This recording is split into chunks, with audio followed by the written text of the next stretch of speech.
بسم الله الرحمن الرحيم أعزائي التلاميذ السلام عليكم ورحمة الله وبركاته. Aujourd'hui nous avons rendez-vous avec la quatrième séance de cette leçon, prisme droit, cylindre droit, pyramide et cône de révolution, au cours de laquelle on a des exercices à corriger. Pour l'exercice 1, LIMONADE est un parallélépipède rectangle tel que LO égale à 6 cm, LI égale à 4,2 cm, NL égale à 5,4 cm. Bon, ce sont les dimensions de ce parallélépipède rectangle. Calculez le volume de la pyramide IDAS. IDAS, sachant que S c'est le milieu de AN. Donc, on a LIMONAD, un parallélépipède rectangle, tel que LO égale à 6 cm, LI égale à 4,2 cm et NL égale à 5,4 cm. Donc, la distance AD égale à aussi 6 cm, parce qu'on a LO égale AD, égale 6 cm. Et aussi AN, la distance AN égale LI, égale à 4,2 cm. Et puisque NL égale 5,4 cm, donc IA égale 5,4 cm. En plus, on a S, le milieu de AN, qui est égal à 4,2. Donc, AS est égal à 4,2 divisé par 2 égale à 2,1 cm. Ici, on déduit les longueurs de toutes les distances dont on a besoin pour calculer le volume de cette pyramide. IDAS est une pyramide de base le triangle DAS rectangle en A. Oui, parce qu'on a LIMONADE, un parallélépipède rectangle. Donc, toutes les faces sont des rectangles. Donc, ADEN est un rectangle. Donc, le triangle NAD est aussi rectangle. Donc, SAD est un triangle rectangle en A.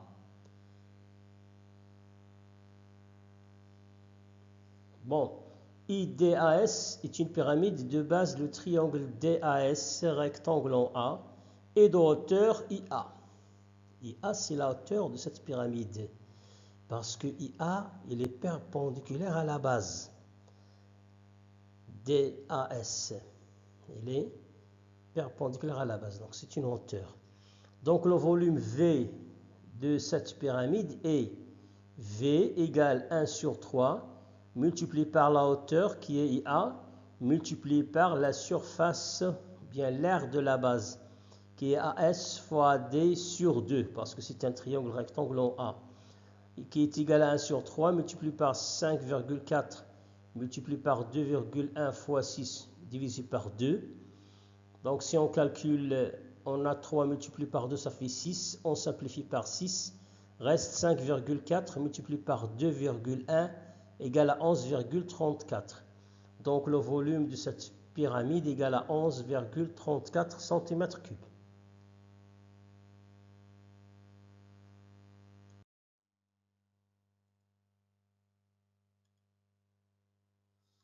Pour l'exercice 2, SEFGH est une pyramide à base rectangulaire de hauteur SO telle que SE égale à 12 cm, EF égale à 4 cm et EH égale à 3 cm. La première question, calculer EG et OS. Deuxième question, calculer le volume de la pyramide SEFGH. Bon, commençons par EG. G, on remarque bien qu'il représente la diagonale du rectangle EFGH. Et on sait bien que les diagonales du rectangle ont même longueur. Donc la distance GE est égale à la distance FH. Puisqu'on connaît la distance FE et EH, on va calculer d'abord FH et en déduire GE. On a EFGH un rectangle, donc FEH est un triangle rectangle en E. Donc d'après le théorème de Pythagore, FH puissance 2 égale à EF puissance 2 plus EH puissance 2. Comme la distance EF égale à 4 cm et EH égale à 3 cm, alors FH puissance 2 égale à 4 puissance 2 plus 3 puissance 2, qui est égal à 16 plus 9 égale à 25. Et puisque FH est supérieur à 0, du fait qu'elle est une distance, alors FH égale à racine carrée de 25 cm. Donc FH égale à 5 cm. EFGH est un rectangle, donc les diagonales ont même longueur, donc à la distance FH égale à la distance OG, donc OG égale à 5 cm. Voilà, donc la distance EG égale à 5 cm. Calculons maintenant la distance SO. On veut calculer maintenant la hauteur de cette pyramide.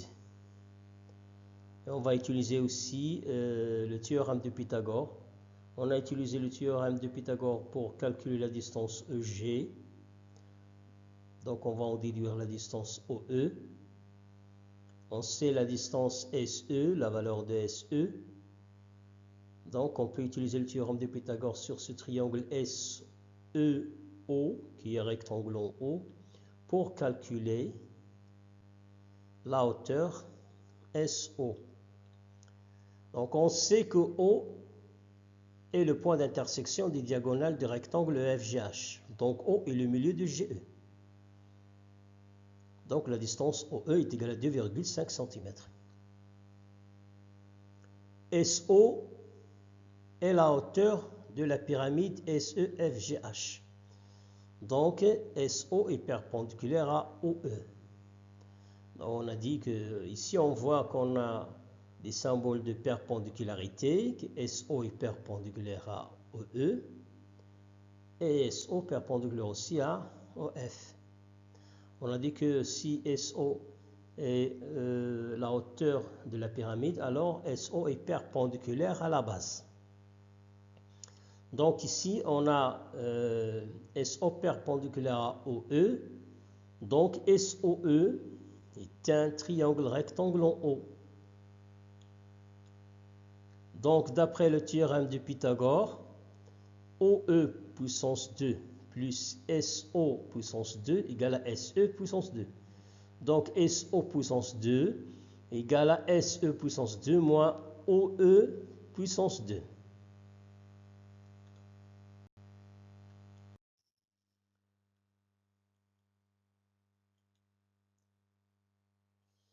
On sait que SE égale à 12 cm. Donc SO puissance 2 égale à 12 puissance 2 moins 2,5 puissance 2 égale à 144 moins 6,25 égale à 137,75. Or SO est supérieur à 0, alors SO égale à racine carrée de 137,75 cm. Passons maintenant au calcul du volume de cette pyramide. On sait bien que le volume V égale 1 sur 3 multiplié par la hauteur SO multiplié par EF fois OH qui est l'aire de la base. Donc V égale à 1 sur 3 multiplié par racine carrée de 137,75 multiplié par 4 multiplié par 3. On simplifie par 3. Donc V égale à 4 fois racine carrée de 137,75 cm3. Ainsi, comme vous voyez, on a utilisé le théorème de Pythagore pour calculer 10 distances qu'on va utiliser pour obtenir les volumes.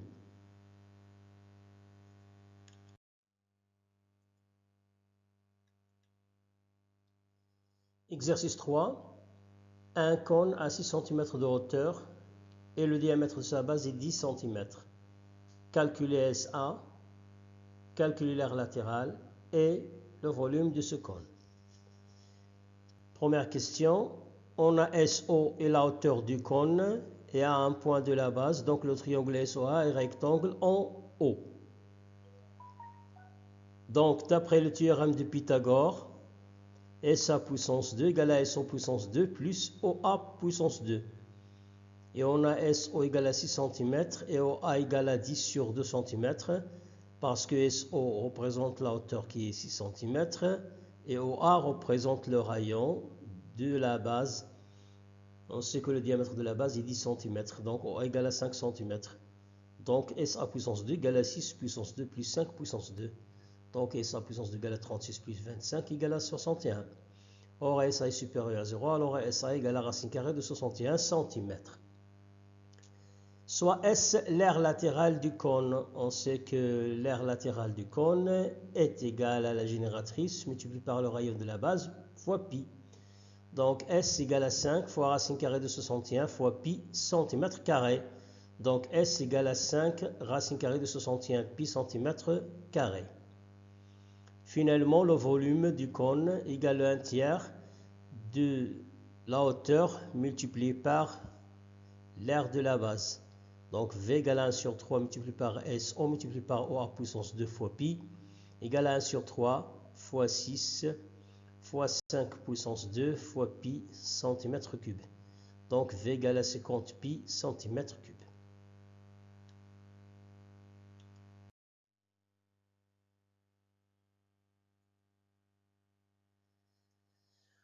Dans le quatrième exercice, on a un schéma qui représente un patron de cône, tel que la distance AS égale à 6 cm et l'angle ASA', ça veut dire la mesure alpha, égale à 120 degrés.